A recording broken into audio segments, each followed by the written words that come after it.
Instagram one. So you already did it. No one is listening yet. Oh, that was so you want to turn loud down the in my headphones? ear. Well, when you yell like that, the earphones are normal until you yell. Okay. It's kind of weird. I don't think we usually start off with 0 people. Watching right now. What are you Well, I saying? meant on YouTube. Anyway, number can we 28 can we turn down your voice? You need me to listen to I the need you. don't you? No, I need you to turn down your voice. No, I'll turn down your voice. Well, I can't. I guess that's why we have the headphones, right? No, you're just yelling real loud. Okay. So yes, look, and now we have 4 people on YouTube. Right, so we can start for real.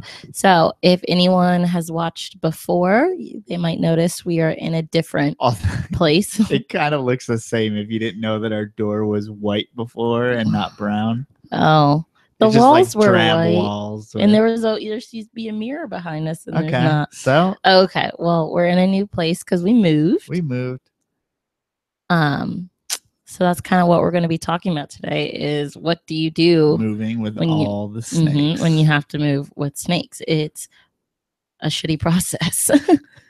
Yeah. So what you want to do is just like when you have snakes all the time. I mean, you want to make it as quick as possible and as seamless as possible as far as not, knocking the snakes off their rhythm too much. So if you're going locally, then that makes it pretty easy. I mean, it's still, I wouldn't say it was easy. Right. It's still a pain in the ass. But compared to, if we were moving out of state, yes. Right. So I've done both. So I just want to go over the different ways. Okay. I did it pretty much. Someone's saying they can't hear on Instagram. It might be honestly just on Instagram. We're doing it straight through the. But she answered before. Yeah, we're doing it straight through the phone, so it's not as good quality. If you were on YouTube, we do it also YouTube, which is going to go through the mixer and into the computer, so you can actually hear the mics, and it will sound a lot better. Also, try turning up the volume on your phone. Well, I wasn't going to insult their intelligence. I wasn't insulting him. That's just the option. That's happened to other people before where they can't hear. Yeah, like my mom, but she's old. Where she's probably now she can comment on YouTube. Yeah, I don't know. Try turning the volume. Okay, so what do you want to do first? Long distance travel with snakes or short distance? Well, they're pretty similar besides one thing that I did. And it also is the fact that you got to be willing to sacrifice driving your all sanity. The way through. Yeah, just being a psycho. So what I did from New York to Colorado, it took me about 25 hours, I think. Holy fuck. And you didn't stop at all to sleep? I slept in Nebraska for like 2 hours, but during that 2 hours, I kept my car running because I actually got a converter that converted, the regular cigarette lighter socket thing. Okay. Into you could just plug in a regular, right. like electrical plug that you would put into the wall. So I actually hooked up a thermostat with heat tape that kept a tub heated at least to a regular room temperature because it was in the middle of the winter. How did you not kill your battery? Well, because I had it running the whole time. That's why you're just using gas. Right. Wow. So that's also another imperative, thing that would make me not want to stop is because when I did sleep, I had to have the car running. So either way, I was so pumped just to get to Colorado that it didn't even matter. So I just drove straight through. But I mean, yeah, you kind of got to do that. Pretty shitty. Yeah, but that's what I did. And then also to get them in the car, in the tub, it also depends on how many snakes you have. I mean, you can just do that on a bigger scale, but when you're talking hundreds of snakes, maybe that's not possible. I mean, hundreds of snakes, it wouldn't even be in your regular car. You would be in. It would be in a whole new level, whole new process. It'd be like a van or a. Yeah. Oh, he said his Wi-Fi isn't good, so he had to go. Good morning. You must be in a different country. He said that so slow. Were you trying to guess? Hello, what country? Australia. It could be Australia. So you just brought up moving snakes in tubs, but when we did it here in Dallas, you put them in pillowcases. So that's what I was kind of trying to get to. She's in Korea.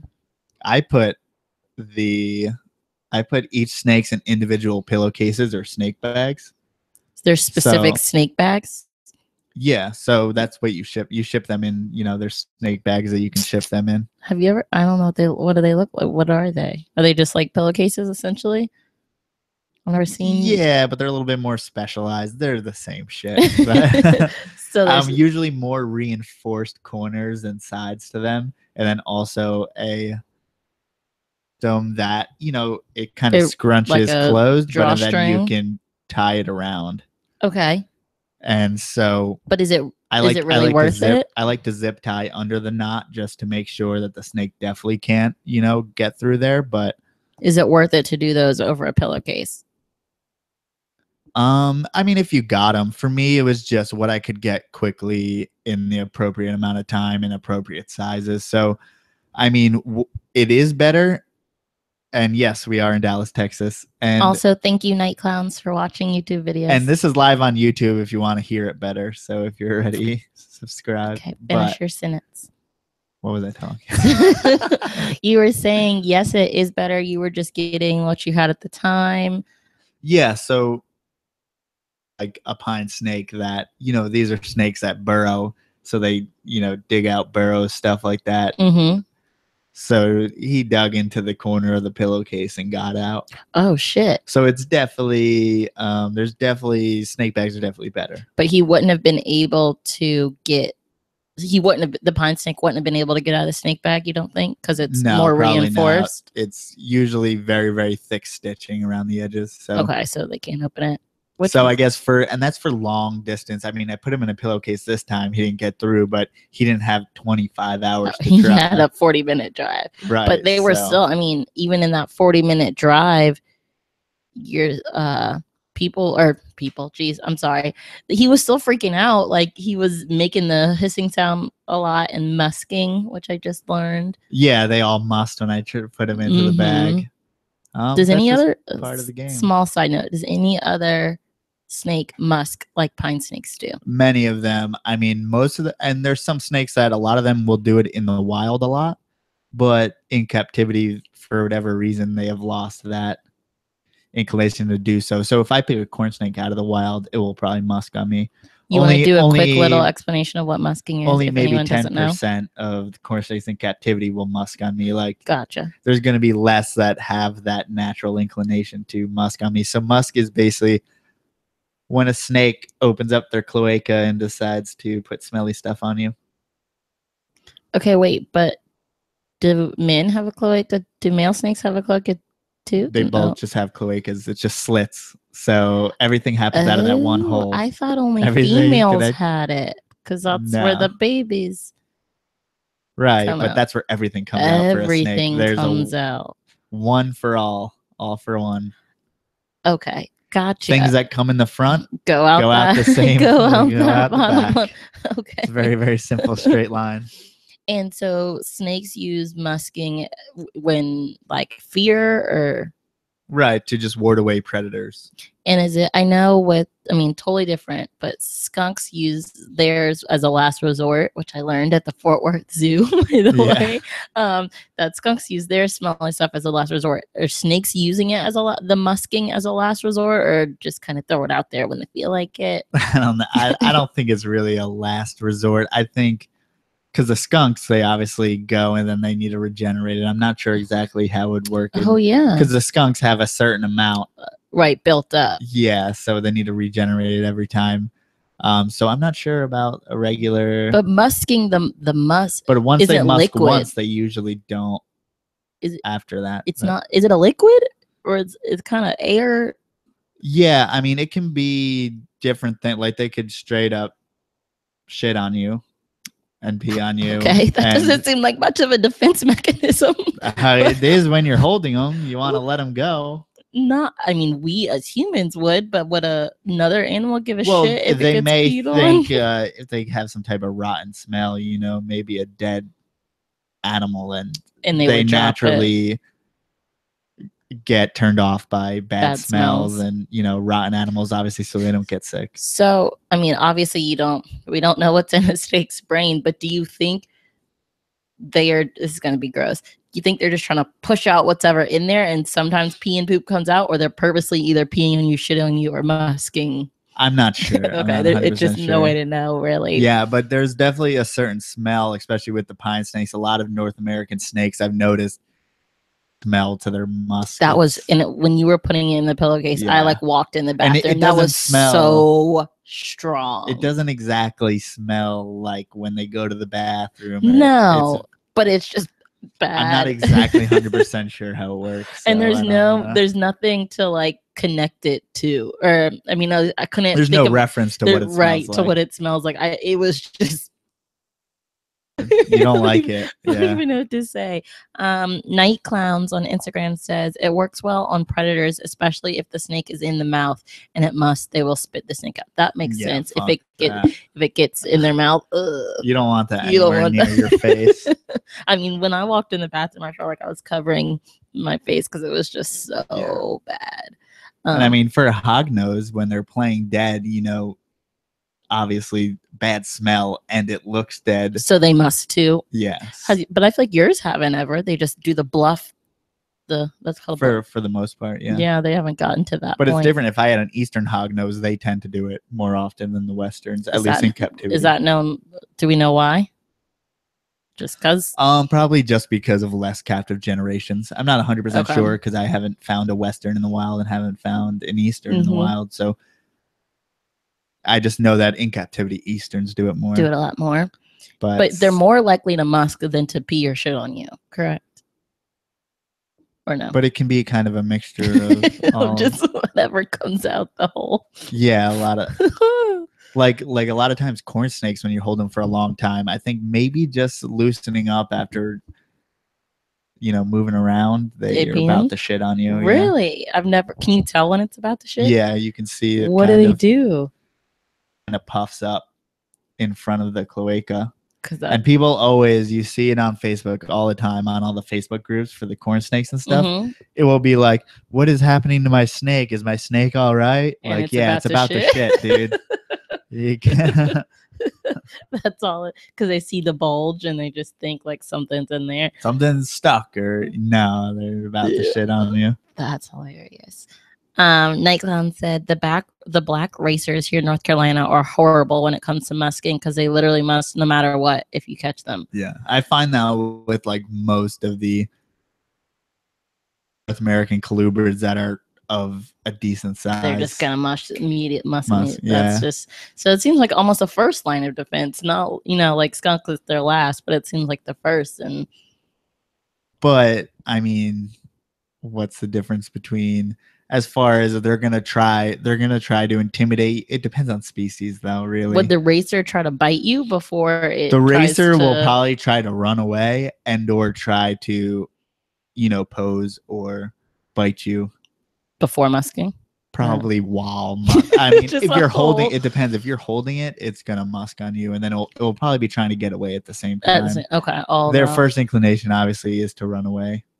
And then everything else from there. But that's so interesting. But we don't know if it's a thing that has to get regenerated or something like that, or if they can do it multiple times. Like your pine snake, it only did it once. Now the smell lasted for at least it only did it once. Now it still hissed and rattled or whatever, but it only musked once. So maybe it is a thing that they have to build something or whatever back. You're just not sure. Well, research question that I have that I'll probably never get. I mean, it may be out there somewhere. I'm sure it is actually. But with the skunks, when they're building up, is it like a gland? Yeah. So I'm not sure. So we would have to know if there's a gland. It might be. I do not know. Why don't we know? We've seen many dead snakes that have been dissected. They may know. I just don't know. I don't know everything at all. You do know everything. No, not I feel like close. That's why it's so hard. There's just so much. I feel like you can be into like reproduction of snakes and that's the natural biology of snakes or the natural history of snakes or get down to like knowing one species. Like there's enough in one genus of snake to last you your whole life of researching shit. Okay. It's just impossible to even get close to knowing enough. So it's like hopefully I know a little bit about Morelia. Hopefully I know a little bit about cultists, the king snakes, and maybe I know a little bit of Pantherophis, which is going to be the corn snake. But to really know, you got to go so deep on one. Sorry. You know, it's just like doctors. If your general care physician is only going to know so deep, but if you go to the podiatrist, right, then he's going to know about feet, and then there may be a podiatrist that did certain research on a certain muscle in the foot, and then you go to him for that specific, because he know, right? There's just levels of knowledge where you go more in depth, and you can have a lot of knowledge in one area because but then not in another.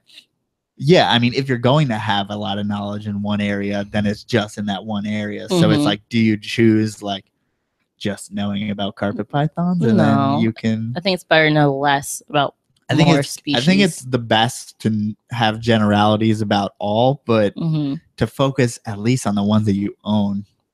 Definitely. So, Nightcon says it's very effective if you can't stand strong smells, and if that doesn't work, the racer will bite. They are aggressive. And he said, when concerned, the racers will go for you and chase you. I've never had any of them chase me.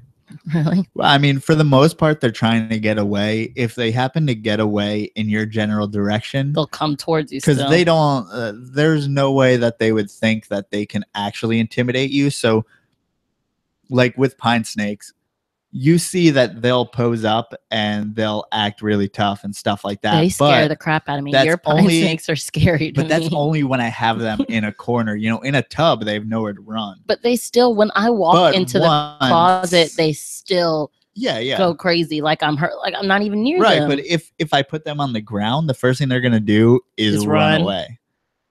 Depends on what direction they run. They may run towards me. They may run away. That's just them not being incredibly intelligent or not having like the greatest eyesight because they're snakes. Right. So it might happen in your direction just because that's where they run. Right. Lilypad asked, in venomous snakes, the fangs face down so that when they bite, it goes into the prey. If this is true, how do spitting cobras spit outwards? So you see the big hinged fangs on most pit vipers, but especially on elapids, they're going to actually be fixed fangs. So they're not actually sheathed down and come out. With the elapids, a lot of them are. Or if they stay in one spot. They're just smaller. Elapids generally have smaller fangs. I hope I'm right on this. I'm pretty sure I am. But I know that in particular, the spitting cobras, because the book I read about Joseph Slinsky, he found a spitting cobra, I believe in Borneo or something like that. He said it just had smaller fangs with actually smaller openings. So the, you know, like if you have a water bottle, you can open it up so the hole's bigger, but the spray will come out more generalized. And then once you tighten that down and make it a small hole, it shoots out, right? Like real hard. So that's what's happening with the spitting cobras. So they're actually having smaller hole so they can go straight with a narrow canal that shoots out the venom. That makes sense. Okay, but their teeth are their fangs are fixed. Yes. The spitting cobras. Okay, is there? I'm just wondering what the evolutionary benefit to having fixed versus ones that can move. Where just. Yeah, I don't know. Evolution question. I really don't know. I mean, it just must have to do with prey to a certain degree. Somehow able to get into their prey. If you think about elapids, are mostly going to specialize in other reptiles, snakes, and lizards. And pit vipers may be more general, very often going after rodents. So maybe those larger, because they're larger fangs, so they have to be sheathed in order to fit in their mouth. So they come out and latch onto mice. Right. Which I guess is more of an advantage for prey that has fur and to stuff get like through that. to curve it in. Yeah, I'm not 100% sure. That was a good guess, though. I wouldn't have been able to come up with that. What the hell are we talking about? Speaking of evolution, have you ever heard? I heard this in class the other day. That we should talk about moving. We need to. Okay, last point, and then we'll go back to moving. That most predators have eyes in the front of their head and prey have eyes on the side of their head. Yeah, that's very is it actually true? Oh. Think about an alligator crocodile. They're under the water, so of course their eyes are on top of their head so they can find things. They're a predator. Land. It's like they're on top, but they're like prey have it on the side of their head. The prey have it on the side because think of humans. Like fish would have it on the side of their head. Humans are predators. We have them. That was my frame of reference. So predators have front, prey have it on the side. And I thought that was I wouldn't. Nothing would be. That would be so not 100%. It's not 100% because everything is a predator to something. You know, at the end of the day, everything eats something else. But in the grand scheme of things, I don't like grand schemes of things. That's bullshit. That's well, I mean, you can't be specific for everything. Well, that's saying if this works 50% of the time, go figure it out. Like it's just. I think it works more than 50% of the time. Think of animals. Like I mean that means that the bigger animals have eyes on the front, and the smaller animals generally have eyes on the side because that's how prey predator whatever works.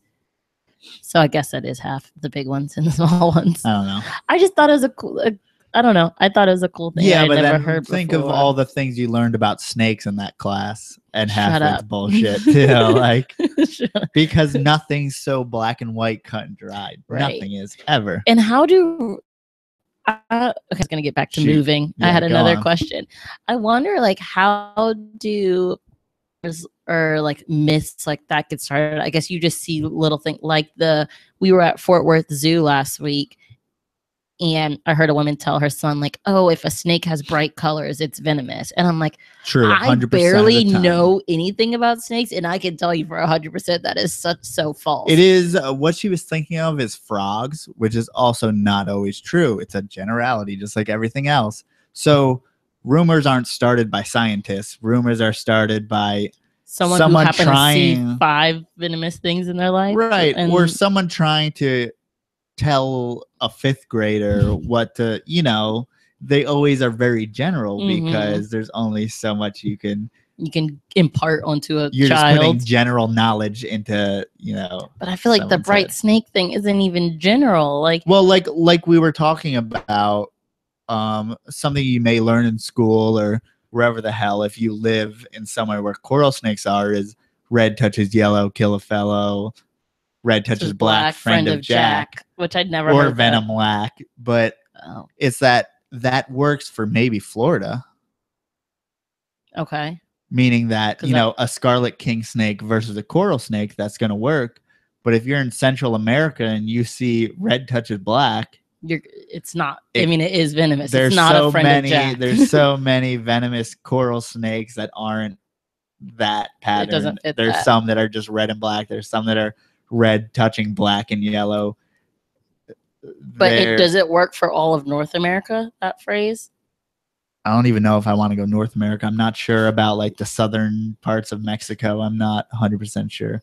But okay, United States. Just, so if you're in Florida, that's where I can say you're safe. Or Texas. Or, you can't even say the whole United States. The South. Well, no, if you're in the United States, that's really it. Oh, Night Clowns had to go.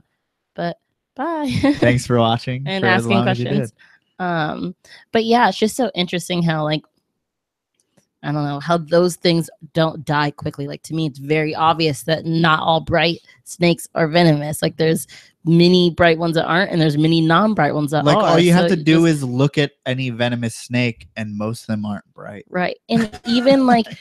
That makes no sense. The mom was telling her son that at the zoo where they tell you on the where thing. You've seen 100 venomous snakes. They tell you at the zoo if it's venomous or not. I'm like, I know you saw a venomous dark, copperhead. I know you saw 20 rattlesnakes before you said that. If it's bright, it's venomous. And if it has a rattle, it's also venomous. And if it has fangs, it's venomous. Well, let's just add this list. Yeah, I just don't. I don't get that. So that's one, the friend of Jack. Is there another myth about snakes? Or expression that we use that's not really true? I can't really think of anything, but I'm sure there's the arrowhead thing, right? Or that venomous snakes, you can tell by the shape of their head. Like, no, you they think they're all the arrow, like a copperhead. Look at that carpet python. Does that have an? People can't see that. No, but I'm just telling you, like, is that an arrow-shaped head? If a regular person sees that, it probably is. They're gonna think that. That's a fucking copperhead to everyone else. You would be surprised. People who don't look at snakes a lot, what they think is they think a corn snake is a copperhead. What? And the fact is that a garter snake or something that may be trying to, ward someone off, when it gets poses, maybe hissing and flattening its head. Oh, it has an arrow-shaped head. So that's corn snakes aren't even close to copperhead shape. People can't tell that. They say that's brown and like brown and tan, whatever. I don't know. And that's their reasoning. I'm not saying it makes sense, but that's what people are, and people only know what they're told. I have to answer my phone. Shoot, it's the mom I babysit for. Just look. So you can't really fault people. I mean, they don't need. There's no. I don't know. There's just too many people giving out general knowledge. You can't expect everyone to give a shit about what a copperhead looks like. Unlike us, they're not concerned about that kind of stuff. Okay, now let's get back to moving. Okay, Bad transition. So for moving this time, all we did was make sure that we put them all in separate pillowcases, put them into a big tub. Bigger snakes on the bottom, go into lighter snakes, and then the smallest snakes in deli cups. So should you ever be concerned when moving about putting them all in the same tub? I mean, I wouldn't stack up more than I did. Okay. Even then, I was a little bit nervous about it, but it was a pretty big tub. It's better to spread it out over different tubs, right? Yeah, don't have them all on top of each other, but that makes sense. And obviously, you kept your green tree. You didn't put your green tree in a pillowcase. I guess that's the only one you didn't put in a pillowcase or a deli cup, right? Is there any other snakes you would suggest not putting in pillowcases if people have? It's individual basis, but arboreal species, species that are more fragile as far as physically goes, like as far as green trees have such small bones in their tails and stuff like that. So even though my green tree may be a lot bigger than some of my corn snakes, they may have the same fragile factor, even though the corn snake's only 2 months or only 6 months old and the green tree is 2.5 years old. But they just, at the tail, his tail's just as skinny as a yearling corn snake or less. So I put those corn snakes in deli cups, so he should also get the same respect to be put in his own tub. I just kept him in the tub. Also, it makes sense, like if he's on, he's an animal who perches on something, that let him stay on his perch. I mean, to me, that makes sense. None of your other snakes. Yeah, I don't love when you see like green trees in a snake bag. I mean, once they're so big, you kind of have to do it when you're shipping. But if you don't have to, obviously they prefer to be in the spot they are for always and ever. 22 hours of the day. Always 24 hours of the day, unless they're really hungry and then they move their head around a little bit maybe. And, like you can't even get them to move their tail all the way. They'll move their whole body, but maybe keep their tail 3/4 of their body in the same position, or 1/4 of their body in the same position almost the whole time. So they're rarely moving around. So it just makes sense to let them be as much as possible when moving. Yeah. Okay, and you said arboreal ones also. Can you give examples of those? Because I don't remember. Emerald tree boas, Amazon tree boas. All in the same range. Vipers, whatever you. Okay. You would keep all those in their current tubs. And then it's just looking at body mass and stuff like that. I mean, you can see how heavy bodied some pythons are in comparison to a corn snake or something like that. So that makes sense. It's all just common sense. Okay. And there's no, we already talked about your pine snake did bite through the pillowcase once, but you've never had any other. They can all bite through cloth, but they're not going to bite mostly because they can't see, so they're not really biting see what they're doing. But I don't know. That's not, if you're putting the snakes in the bag, you're you have much more of a chance of getting bit putting them in the bag. And if they're not venomous, then it really doesn't matter. Right, but once they're in the bag, your chances are fine. Yeah, who cares? Just it's your snake. You should know what to do with it. Mm-hmm. And as far as like in the car and everything, air tempered, like what are you trying to keep? So what we tried to do, I just try to keep as close to, if I keep it room temperature, then I'm happy. So if I can make it, in the 70s the whole time, that's fine. Okay. Just like I try to take it like, think about if you have your snakes at a show. So that the show in Tinley, like one morning we went into the convention center and it was pretty chilly. It was probably like high 60s, maybe mid 60s. So it's like that's so cold. Think about at a show, your snakes are out there in room temperature for 24 hours. So what's the big deal if they're in the car? Just as long as you keep that moderate temperature, just so there's no extremes, not very cold, not very hot. Just keep and that also goes for different species, but most of them you can keep at 70 degrees, right? Right. At least for a little bit of time. Now, you said for when you traveled to Colorado, you got the converter for the cigarette lighter and plugged in heat tape in a probe. Did you only do that when you were sleeping, or you had that the whole time? No, I had it the whole time. I just wanted to be sure what temperature it was in there at all times. So that's really it. Is that necessary if you're just doing like in the same state or city moving? Because we didn't do it this time, obviously. No. I mean, it was 40 minutes that we had them out. So as long as it wasn't intense. I think like over 5 hours is when you would want to do something like that. I mean, I know it's hard to put a number on it. It depends how stable your temperature is going to be. Or also, some people don't view snakes as fragile. I like to just... They don't. I like to just do my due diligence just for my peace of mind. So not everyone will be as anal as I am about the temperature thing. Okay. So I might be going overboard for sure, but that's what ensures that they're fine. Because I've heard of so many people having snakes die on moves and stuff like that. And a big thing is, like, you were sitting on the floor of the FedEx truck. Whoa. of the U-Haul truck. And then Dixie was in the passenger seat. But and then you felt the floor of the U-Haul truck burning up. So I definitely wouldn't have wanted the snakes directly on the floor of that U-Haul. And then also the back isn't temperature controlled. So in the Texas summer, that was probably over 100 degrees easily. Right. And then that floor, the bottom snake is going to be subject to that was probably like at least 90, maybe even if you felt it burning. Don't remind me how hot my legs were. But it was probably pretty damn hot. That might be something that people might not notice, because we didn't even notice till I was sitting on the floor. You know what I mean? And your body's 98.6 degrees. You got to think about that. Now, for some reason, I wanted to be like Fahrenheit, but that was like degree. I don't know. I'm not. Okay. It is degrees Fahrenheit, but yes. Yeah. So, but it's just, that's something that someone might not think about, because we didn't even notice till I was sitting on it, because it's not like the heat went through your shoes. Also, people might think, okay, I'm blasting the AC in the front of this U-Haul, it's going to cool the whole area, the whole front part. You don't think that floor is still so hot. So yeah, if we had put those snakes directly on that floor, the bottom layer could have definitely died.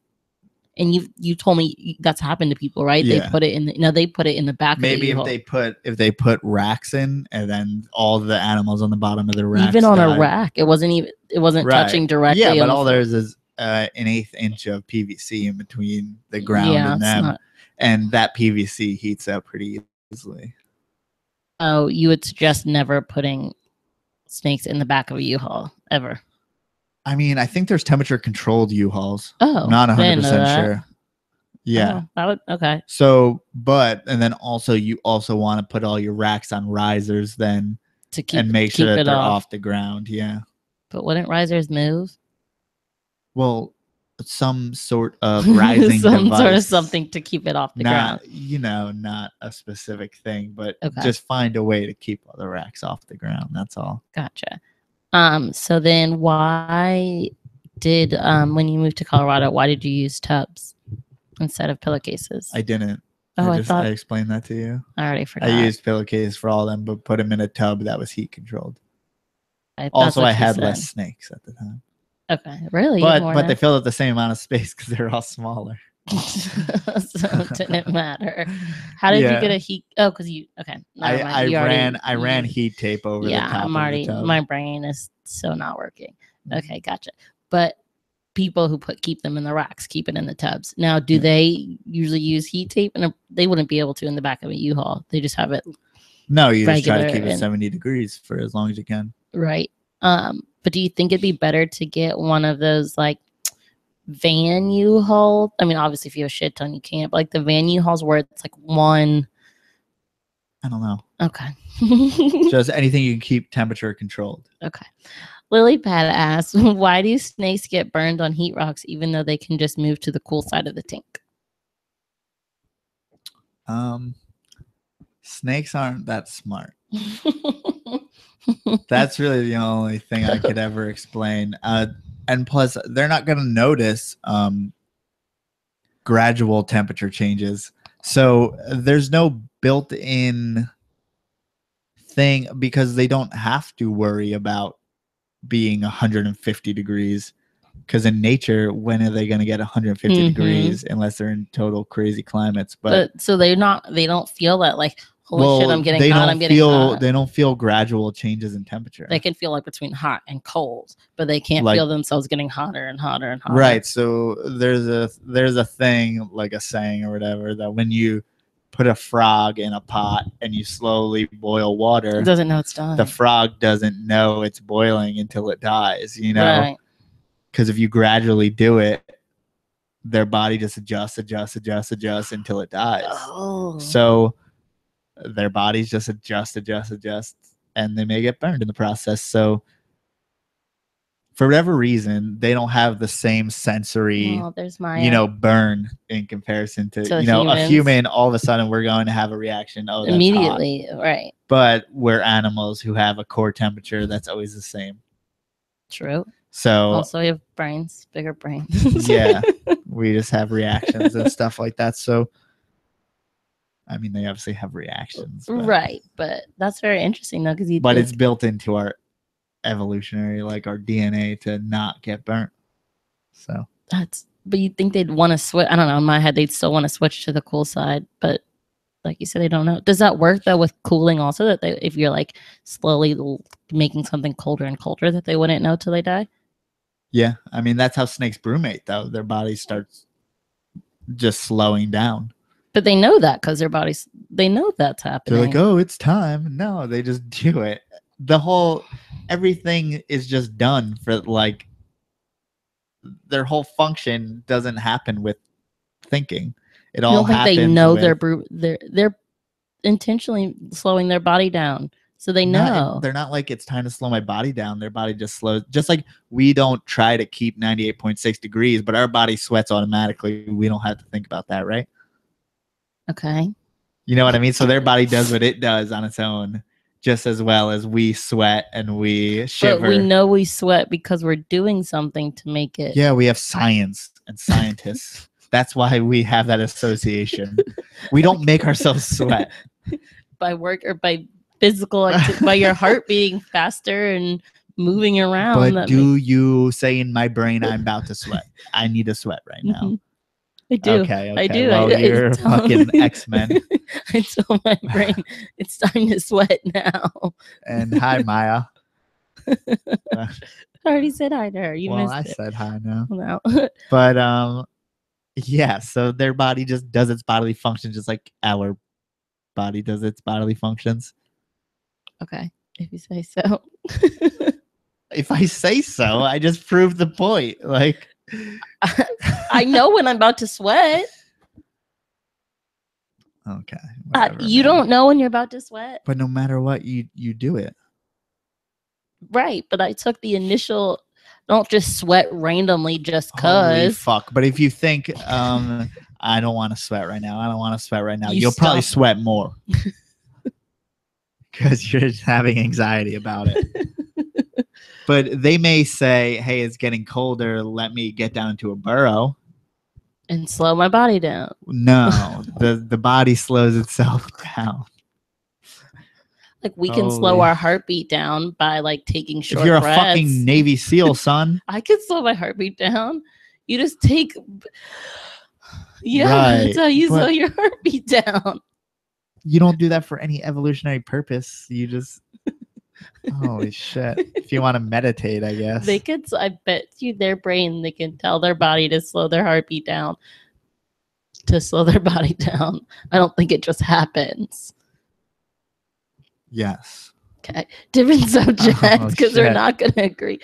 She said... What do you... She's okay. She's agreeing with you. She's saying, but you don't control whether you sweat or not. Your body just does it. But you control the initial thing. You make you make your heartbeat faster than it sweats. No, you don't. Yes, you do. By working out, you make your heartbeat faster. Or by because you're a human in 2017. If you are a human who actually has to fucking hunt and gather for its own food, then you don't have control because you have to run after a damn food item in order to live. So that's why you're...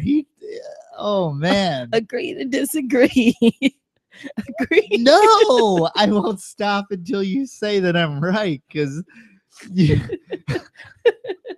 Agree to this. Obviously you make your heart beat faster. Holy shit. My heart's beating faster right now. Yeah, are you sweating? God. Are you about to sweat? My blood pressure is going up because I thought it was going to go up because I made it go up. You did make it go up by yelling. But that's by getting angry, you made it go up. It doesn't. Right. But that's the cause of it was getting angry, right? Yes, not that I thought about making it go up. You made yourself get angry. You weren't just sitting here and your blood pressure just changes on its own. You do something to make it change. Just like slowing their body down, they do something to make their body slow down. Got angry, and that's what made... Yeah, but my main objective by getting angry wasn't to raise my blood pressure. It was to make you know that you're not right. So there's no... I don't know where you're going. I really don't understand. Starla Hamilton said, but you can't work out and choose not to sweat. There you go. That's what you said earlier too. Your body's going to do what it can to survive. No matter what, you're at the mercy of what your body deems best for you. That's why you get hypothermia. That's why you sweat. That's why you get a heat stroke. That's why everything happens like it should. You breathe without trying. Your heart beats without fucking thinking about it. You blink without saying, I got to blink right now. There's something in my... Okay. Yeah, there's something in your brain that tells me to blink. Yes, right. Yes. So there's something in that brain... I don't want to have this conversation. But your consciousness isn't doing it. I don't want to have this conversation anymore. This is the worst conversation of all time. Well, Lilybeth said, did she ask the wrong question? That you don't understand. Agree to disagree, okay? No. New topic. Talk about the article that you sent me today. I'm still pissed. All right, so the article was about, and it was kind of silly because the front, holy shit, breaking the desk. I'm breaking the desk. So the front question or the front picture was the front picture was a leopard gecko, right? Mm-hmm. And then it said like big-headed gecko proves that humans have like changed evolved species. So apparently there was a man-made island. They somehow got geckos on there, and then the geckos started evolving separately from the original species. What do you mean separately? Like meaning the ones on the man-made island were getting bigger heads, and because obviously to allow them to survive on this island.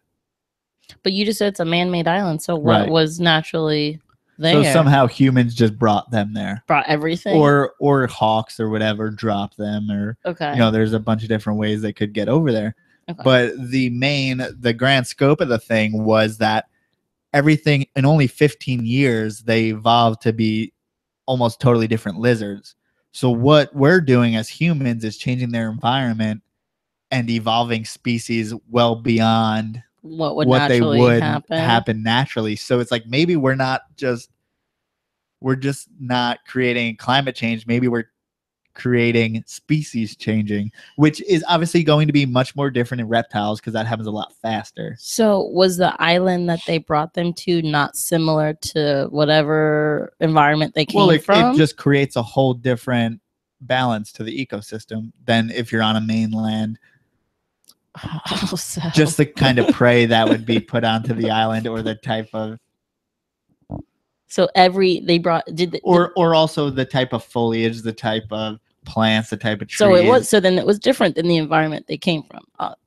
It's not like they brought them clearly from. There has to be some. It's not like there was. Well, just being an island is much different than being. But if it's an island closer right by the mainland, it's still very similar, yeah? Right, but I would assume that's not it's like they brought them from far away. But even in little chains of islands those are all different? Yeah, so there's boas on all different chains of islands that are learned very the name different. For that this week in archipelago. And I can't even archipelago? say archipelago. That's a word for a chain of islands. Right, but what I'm saying is you can have those pretty close together, but have completely different environments, but have different boas that evolve separately. That's so weird because of just like the Galapagos. That's the whole. This isn't new knowledge. It's new to me. So explain it. 1800 shit. Explain it to me. Well, all right. But so weren't they? We got to go over. Weren't they at one Darwin? point? Weren't they at one point one thing, and then they broke into islands? Right. So how did it change? Well, yes, but how it changed is because. So Darwin noticed that there's these finches, right? But these finches on one island ate mostly nuts, and these finches on the other island ate mostly insects. So the ones that needed to crack nuts had bigger beaks. It's called evolution and adaptation. Right. So they adapted to the prey that they're eating, right? And then the ones who were eating bugs may have thinner, sharper beaks. Yes, but this was over bugs. Like forever and ever of time. The article. Yeah, but in the Galapagos, it happens very, very quickly. Why? Well, because they're islands, so they're small subsets. So it can so that means that one bird changes and then it breeds with 10 other birds, but if there's only 100 birds on the island, that's 10%. That one, yeah, exactly. So it's like if it's just makes it a lot quicker because they're all kind of interbreeding. And they're right. They only have each other to right. And then recessives can get caught through. So there's a lot of in certain parts of Papua New Guinea, scrub pythons are patternless. Or are melanistic, or because whatever to hide from the prey, and recessive. Yeah, and whatever is surviving gets to breed. Mm-hmm. So if black is surviving, then it gets to breed. If the lighter colored snakes are surviving, then they get to breed. So eventually, whatever works the best because comes out. Yeah. Okay, so back to our original thing about these geckos. You said they noticed the geckos they brought onto the island were evolving differently than the ones that were already on it. Is that what you were saying? Yeah. Well, the mainland geckos, were staying the same, and then the ones on the island were changing. Yeah. Okay. And what were happening to the ones on the island? Well, it was kind of an article by people who don't understand reptiles, so they don't realize that of course reptiles evolve very, very quickly. Why? But they were scared because oh my god, we're changing all these animals. Mm-hmm. So what does that say for the rest of the world? But okay, two questions. Why do reptiles evolve faster? I don't know how to definitively say. Okay. There's just a lot more mutations. I'm not sure why. Than any other. Probably just the amount of babies they have, I would say. But think about rabbits. About humans. They have a shit ton of babies. They have 30 at one time. True, but you see a lot of different floppy-eared rabbits, different colored rabbits. Yeah. Yeah, but and fish have a shit ton of babies. Yeah, you don't see many mutations of fish. No, you don't. At least in the there's a bunch of fish, but yeah. I don't know if that's mutations or just they different probably exist. Species. I'm not sure exactly why. reptiles happen faster. Maybe some type of evolutionary biologist could tell you, but okay, I'll put it out to the Instagram world after this. Okay, second question. So this article was about, how humans changing, also snakes don't move a large amount of area, right? So even ones that we know that move a lot, so eastern indigo snakes can move a mile. Radio telemetry have told us that they move in about a mile radius, which is a lot for a snake, which makes you feel bad for keeping them in a tub, right? Mm-hmm. So that might be in comparison to a mammal that goes forever in a 100-mile radius. Mm-hmm. So they're in a smaller area, so they're bred kind of. I mean, that's why you can breed sibling to sibling without any problems for the most part. But see, to me, then that would, in my eyes, that would slow down the evolutionary process because you're not introducing new things all the time. They're just breeding to each other. But if a new thing, because new things spontaneously pop up. So that's why you can get a new morph just from a regular snake that you could breed two normals together and get a new morph. Yeah, because whatever said, let's throw this weird thing, maybe it'll survive. What? Yeah.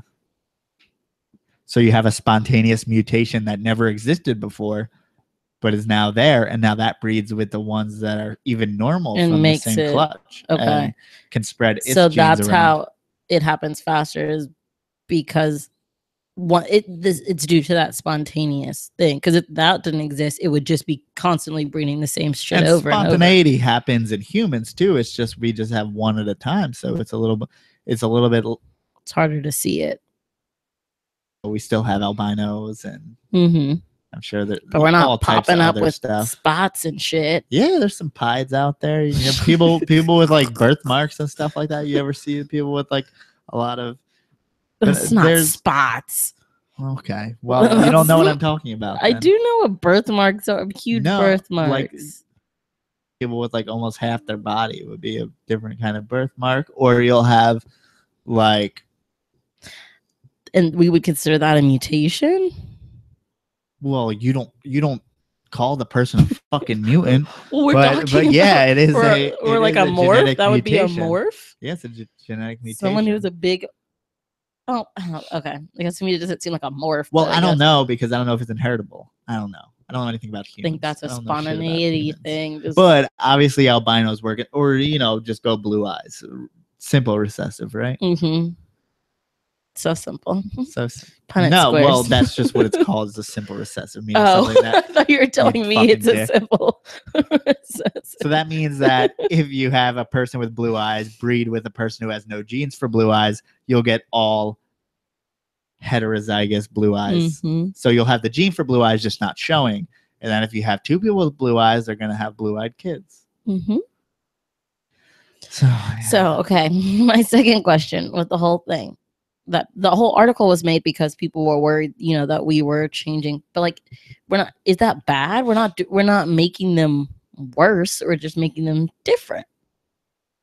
Is it? The whole article is written because they were worried. But is it bad what we're doing? Well, if their head grows a different shape, who cares?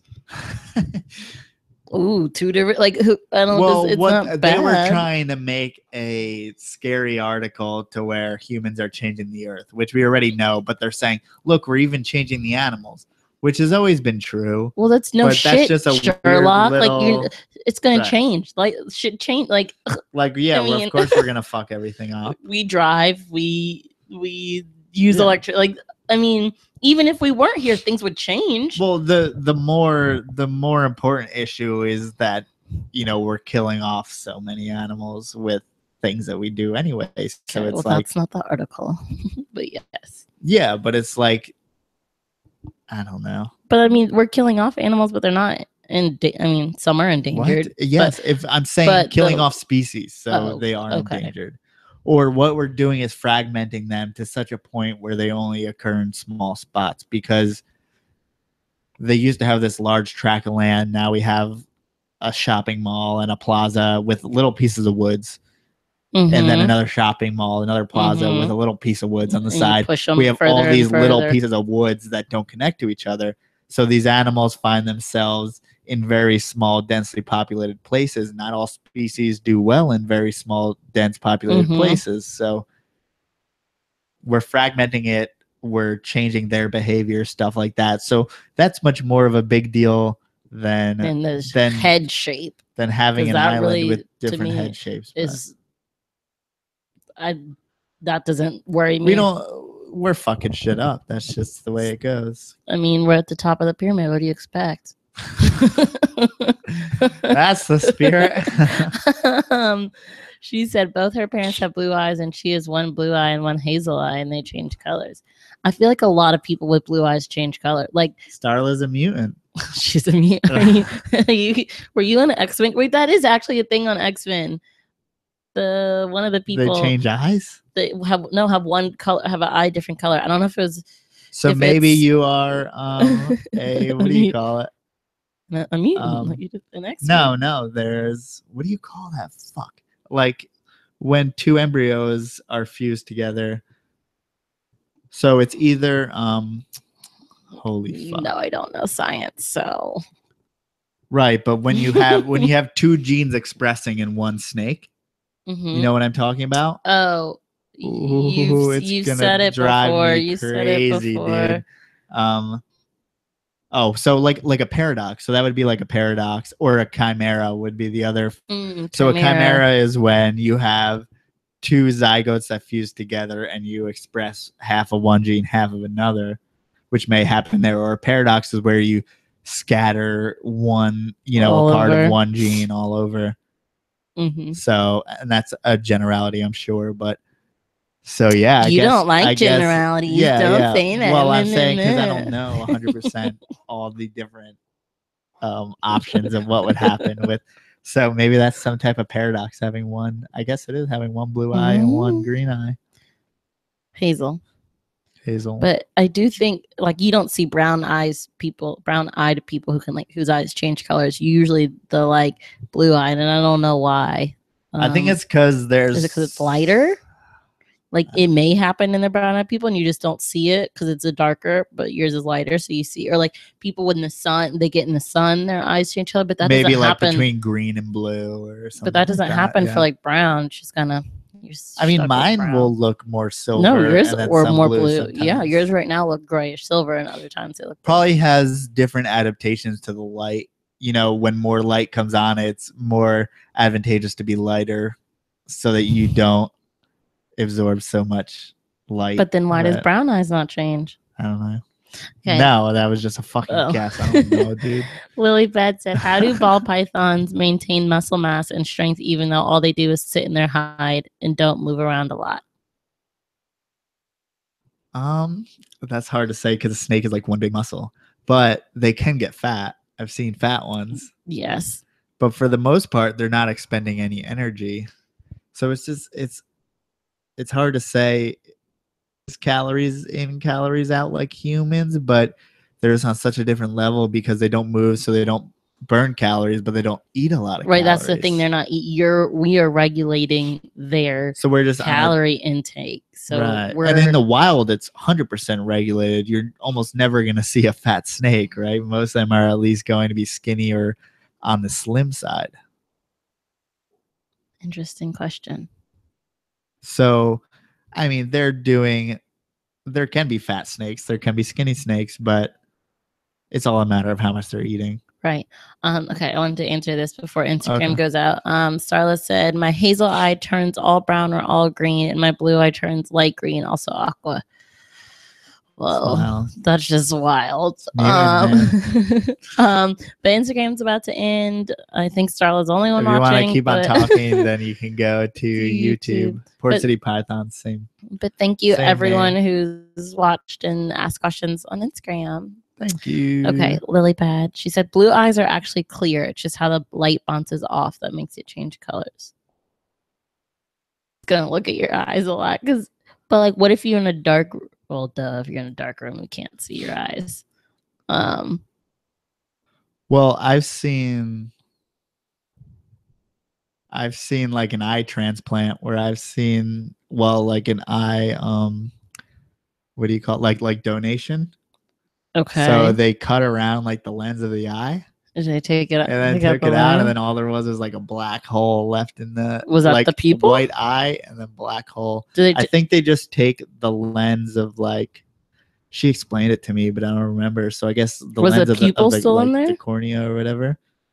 No, that's what I'm saying. Like I didn't see blue or brown or anything. It was just kind of looked like an alien. I mean, like not a black hole. What's the black part called? Isn't that the people? Yeah, right. Yeah. So, but is that the cornea? What the fuck? I don't fucking know about the eye, man. But I would think if you take the lens off, you'll still see the black part in the middle. And yeah, that's what I'm saying. All I saw was black. That makes so the lens is what's your color. Then you're saying not sure. I'm just saying if when you take the lens off and there was no color left, that means the lens is your color, right? Yeah, or maybe she took just the top layer of something and they take the lens off later or something. I don't know. I guess clarification. I should tell people why I saw that. Oh, I wasn't wondering. Oh, okay. I don't know. They're like, why have you ever seen a and yeah, the iris is the part that's colored. Right. So the lens is a lens on top of the iris. I don't know, man. I just saw this lady took. Why did you see this? A scalpel and cut around it and took it out. Why did you see this? Well, because I used to like transport bodies to the morgue when I worked at a hospital. Ew. So I would have to. Dead person? Yeah. So I would have to like I'd have to bring the donor people. They worked for like some eye donor company thing. Okay. To where they would give like blind people, vision. Yeah. So do you think maybe like she was taking the iris? I don't know what the cornea is. No. I don't know, man. She had to have been taking the iris off if when you looked after she took it off and there was no color, she had to have taken the iris out. Well, yeah, that's what I'm saying. I think they took more than maybe they had to, but I don't know. She said Lily said that's where cataracts comes from in the iris. I know people. So I guess people with cataracts I've seen people with cataracts and they still have the same eye color. But they usually, I believe, get worse over time. So maybe you exchange someone's iris or cornea. I know lots of people who've gotten cataract surgery. And their eyes then the I guess color. Maybe I don't know. No, dude. I don't know. Question: can snakes be blind? Yes. Just like anything else. Would you know? Probably. Like how would you know? One cloudy eye. But like some snakes' eyes are kind of cloudy. Also, you can tell when a snake has a damaged eye because obviously the ocular scale and everything. But I mean, you could be blind and not have a damaged eye. You could be be born eye. It can't be. It could be the eye could be perfectly but you intact. You can always tell. How? When it could still have a scale. Over. But like, think about like the corn snakes with red eyes. To me, they're red and cloudy. It's not like you can see through them. It's not like they're clear. I don't know. I wouldn't know. I've seen snakes with no eyes, snakes with one eye. Snakes with no eyes? Yeah. What? And they can survive? I mean, yeah, they don't see very well to begin with. Right. So is that something, if you had got a baby with no eyes, would you keep it? I probably wouldn't feed great. But they don't use their eyes for feeding, so why would that affect I mean, it's still one aspect of their arsenal still. I thought they used their tongues. Yeah, they use their tongue and then heat sensors if it's a python. But it's still a piece of their arsenal in order to make them a fully functioning being. So they'd still be out hungry. In the wild, they probably still wouldn't survive. They would die in the wild. They would definitely die. You're not in tip-top shape, so it may take you a little extra effort to get it going. But once it got going, I'm sure it would be fine. But I'm not sure. I've never had a baby with no eyes because no eyes happen a lot when you interbreed. It's a big indicator that you should probably outcross your bloodlines. It's like different siblings and humans still. Yeah, for some reason, like interlinking like certain parts of development, you can say that may be interbreeding, and then others, it's like if I have a less developed jaw or something like that's usually temperature. I'm not sure why that is exactly, but that's usually a problem in your incubation temperature spiked at some point or dropped at some point. Mm-hmm. So developmental glitch happened. But the eye thing is usually like recessive genes put together, or mostly recessives, because they're largely interbred. For some reason, the eye thing is just something that pops up. A big thing that happens. Starla said, yes, they can. And just like, if your child is blind, you notice they bump into things or can't find food well. And watch Brian Barczyk. He had some hatch a couple days ago. And he hatched them in albinos, so they're recessives. Oh, yeah, you're caught up on that. So it's just, he says what he termed it recessives concentrate. That's what he said. But yeah, because recessives are bred to the same recessives, they're bred to the same recessives. Mm-hmm. Because I could take any codom and breed it to a totally separate codom that's very unrelated. There's only one albino that came out of Africa. Okay. So every albino traces back to that fucking single albino. One. How interbred is that motherfucker? But if you breed out to a normal ball python, and some come get all out. hets, and then breed them back, then we'll be all right. But that doesn't get you money. So we're gonna do this albino to this albino. And then in 15 years, even though snakes are very, very forgiving as far as sibling pairing, interbreeding, something's going to happen, though. These snakes are so closely related, so you're going to have a birth defect, basically. Yeah.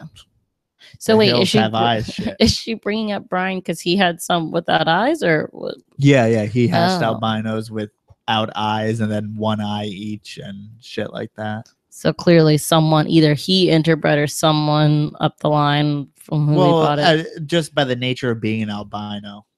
It's going to come. They're all interbred. Did he say what he's going to do with them? Yeah, I guess he's going to give them away to people. Which was very surprising for what? I figured he was going to sell them to a circus or something for $10,000, but whatever. I can't even comment on Brian anymore. I stopped watching. So I couldn't handle his sappiness anymore. But that's a different subject. But that makes sense what she said. Like they would just be bumping into things. Right. Can they be born without heat, like the defective heat sensors or I've never seen any born without pits. I mean, I think there's just some defects that they can't get past the egg with for whatever reason. So what do you mean? Meaning like that they'll die in order to just hatch, I feel like they need to have a certain level of, because there's no like in humans, there's no woman pushing them out and they're live already, right? Like they need to break out of this egg by themselves and kind of survive on themselves from the beginning. So I think that's actually a mechanism that may be built in because they're not going to waste their time hatching if it's not going to survive. Well, I wonder if that's what influences them to break out the hatch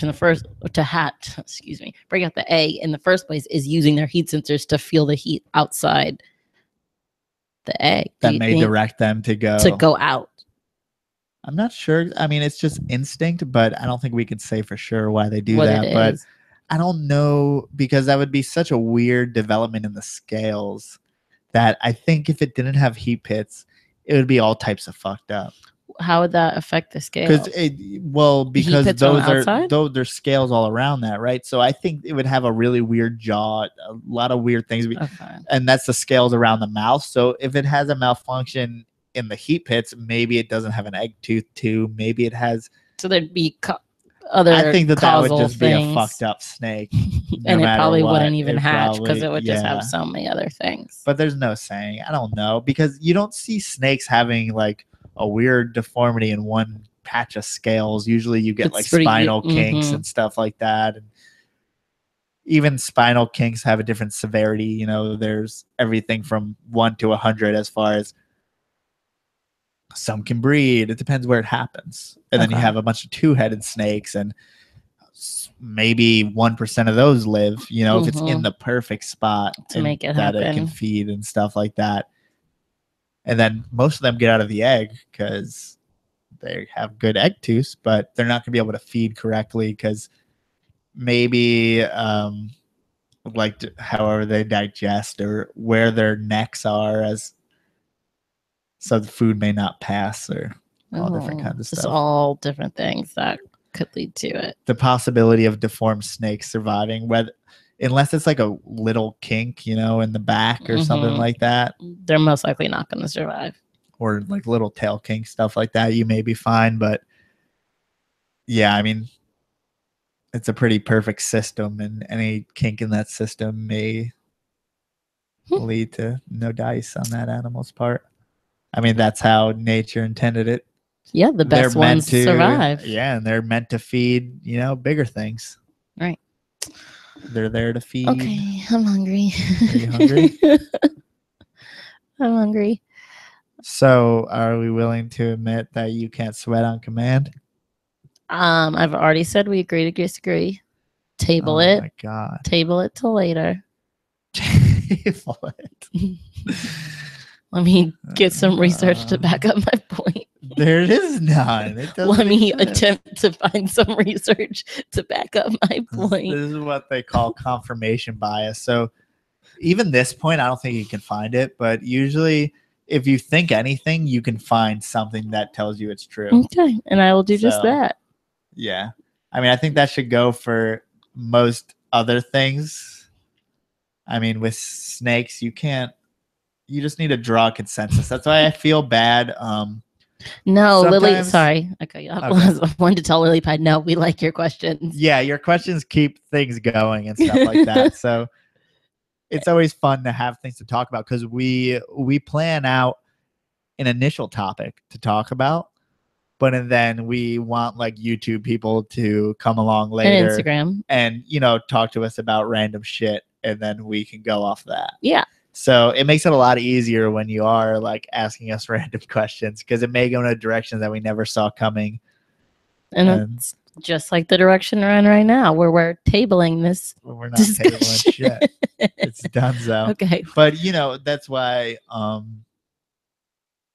people ask you how to do certain things, and it's like, I feel bad telling you how to keep hognose, because I'm still trying to learn how to keep hognose. Do you feel like everyone's still trying because they just haven't been in captivity as long as other snakes? Ask someone with 100 hognose who have bred hognose year in, year out. So it's like anything else. The more numbers you have under your belt, the more personal experience. There's no amount of research that can really make up for personal experience with this kind of stuff, especially breeding and stuff like that. Even keeping snakes. I mean, ask the person who has the most experience up that I've only had 2 hognose successfully, and even the male only eats every once in a while. Yeah, but that might just be because he's someone who only eats every once in a while. They're much more finicky than other snakes. So it's just like anything else, just practice and keep on keeping things. Because people ask me how to keep stuff all the time, right? And if it's a good pad and stuff like that, well, do the research and learn how to do it. The research is asking you. Yeah, but it's a lot easier to do your own research. And I don't want to say something because that's how I keep them. It's not how everyone keeps them. It's not a general consensus. They'd still be interested in how you keep them. Like, right. So I can say this is how I keep them. Yeah. That doesn't mean don't ask. If you live in Arizona and I live in East Texas where it's very humid, I may keep very differently. Just because I keep on aspen doesn't mean that you shouldn't keep on reptichip, because it all depends where you are. Because Texas has pretty good humidity here, of course, but if you're going to West Texas, even, you're going to have much lower humidity, so you may have to keep differently. So that's why I think just be cognizant of where you are, and then maybe even ask a breeder within your locality, like within your at least temperate, your range of area. Yeah, what I was trying to get is like your weather. Climate. Your environment, climate. That was the word. So yeah, it's hard to say how to keep things, how to do everything. It's hard to say anything with snakes. So many things. Before we end, I know we're gonna make a post about this on Instagram, but I just wanted to say on here, like, how happy and thankful we are for everyone. Oh, did we say that in the beginning? So, fuck, dude, I meant to be that. Can you let me finish? No, I'm going to say it. We hit 1,000 subscribers on YouTube, which is like awesome and amazing, and we're very appreciative. Yeah. And we are at 2,500 followers on Instagram, and it's good to know that people like what you/me are producing. Yeah, so like super thankful. Like we haven't been doing it that long, really, in the grand scheme of things. I mean, it's the difference between when I started Instagram, 2 or 3 years ago, but I wasn't as hard as I am doing it now. So I went from like 500 to 2,500 in like 6 months. So I did 4 times more in the 6 months, or 5 times more in the 6 months than I had done in the previous, 3 years, just by going in it hard. So like, if people say like I can't do YouTube now, I can't do Instagram now, like everyone's already done that, it's just not true, because you can just work harder than the other people and catch up. Yeah. So it's pretty cool. But still tell your friends. But Starla asked if we're going to be at Reptile August 19th through 20th. Reptile, I'm not sure where? Reptile is, but I know that there's not one in Dallas, and I know that I'll be gone. You'll be gone the 19th. We could go the 20th if we so feel like it. Right. If I want to come back from 2 weeks of going away and drive to like Houston or something. But he's gonna be out of probably town. I've missed like every snake show just because I've done drill with stupid the Army. Military. Yeah. But after these 2 weeks, hopefully. So like weekends are never like, it just happens to line up that you're out of town. You see how hungry the carpet pythons are? It's in Grapevine. That's right down the road. Whoa. I didn't know there's a Reptile there. Let's go on the 20th. I'll see how I feel. See how dead you are after 2 weeks of training. Yeah, I didn't know. We should do that and make a video of it. Yeah. Also, we should mention, we forgot to do this too. I mean, I'm going to be gone for training for 2 weeks. So unfortunately, we won't be making videos or podcasts for 2 weeks. I can make a video of me feeding the snakes for the first time because I've never done that. You want to do that? I mean, I don't know how to edit or anything. Who cares? But just tell everyone, this is my first video. This is going to suck. It's going to suck. And it's going to suck me feeding him because I've never fed the snakes before. It's always you. And he's going away for 2 weeks. So I have to do it. I won't. Like, I'll feed the carpet pythons so you don't have to deal with them. But like, if you see they're all like moving around right now, they're ready to go. So I'm going to feed them actually right after this. Okay, well, I will attempt to make that video. It's going to be a lot of screaming and noises, probably. So bear with me, everyone, because I don't like dead mice. That'll be entertaining. But it'll be interesting. Yeah. So we'll try. But yeah, no podcast for 2 weeks. You may even have to set up babies because our babies haven't hatched yet. Yes, we're at day what? Day fucking 85. We're at day 85? Where are they? Are they in here? No, they're in the closet. They're in the closet. Yes, our babies still haven't had. Go get the babies. What? Someone's asking. Okay. Talking about so we have baby. I'm just having. Why am I holding 2 mics? I don't know why. I didn't need to hold 2 mics. But our babies are at day 80 something, and we're waiting. And if you're noticing the carpet pythons he's asking about, look, I can turn this. Ooh. You're not talking to the mic. I'm not talking right. I'm talking right now. I'm trying to turn the camera to see. Well, people on YouTube want to see. Okay, so here are the carpet pythons over here. We're trying to show them. They're all very hungry right now. They're all hanging out. They're chilling on the edge. The carpet pythons, once they get hungry, they kind of like, you'll see them kind of perch on their hide with just their heads hanging down, just waiting for something to come.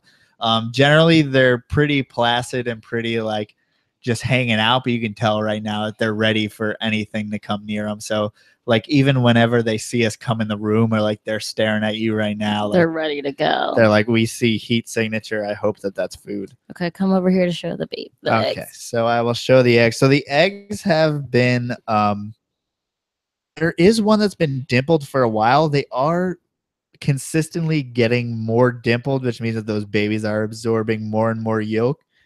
Usually I see that the colubrids don't really, they don't absorb as much yolk as, say, ball pythons. Ball pythons, a lot of times the egg will get to the point where it feels like there's almost just a ball python in there and barely any yolk. But the colubrids will often have a plumper egg and, you know, a smaller baby coming out of it. But since I incubated these at a low temperature, maybe 75, obviously they're taking longer to hatch, but it seems like they're absorbing more yolk than they have in the past. So I'm expecting bigger babies to come out of these. So who knows? Hopefully we will see them come out. Anxious. And it will be shitty if they don't come out by the time I leave, because she'll have to set them all up and figure everything out and try to feed them all for the first time and all this other stuff, which really shouldn't happen for the first time. So he leaves in 2 days. So everyone cross your fingers that these babies I definitely thought they were going to come out like 5 days ago, dude. Because is it possible that they won't come till after you get back? They're gonna happen. Then they're dead in there. Okay, so awesome. Everyone be on the lookout for me trying to fucking feed baby. And we'll post pictures if they come out before I leave. Oh my God, I'm so nervous. I don't want to do it. Oh my God, I can't do this. Okay. But thank you everyone for listening. Sorry, we said we were gonna go and then we talked for 20 more minutes. Though, most of the times. But thank you guys for listening. Port City Pythons on Facebook, Instagram, YouTube, and everywhere else. I was about to plug the podcast, but if you're hearing this, then you're already listening to the podcast, so you know it exists. Also, I'm going to say this just because this kid has asked you like 3 times. There's a kid on Instagram named Baron who has asked for a shout out like a bunch of times. I don't even know his last name. He follows us. His name's Baron, and he wanted us to say his name. I told him to come by, and we would. Whatever. I said his name. Baron. Baron, and Baron? His last name starts with a B too. But he wanted us to give him a shout out. It was a terrible shout out. I'm sorry. I'm hungry. I gotta go. We will talk to you guys in 2 weeks. And Starla, hopefully we will see you at the ReptiCon in Grapevine. Thanks for letting us know. Thank you, everyone. Later. Bye.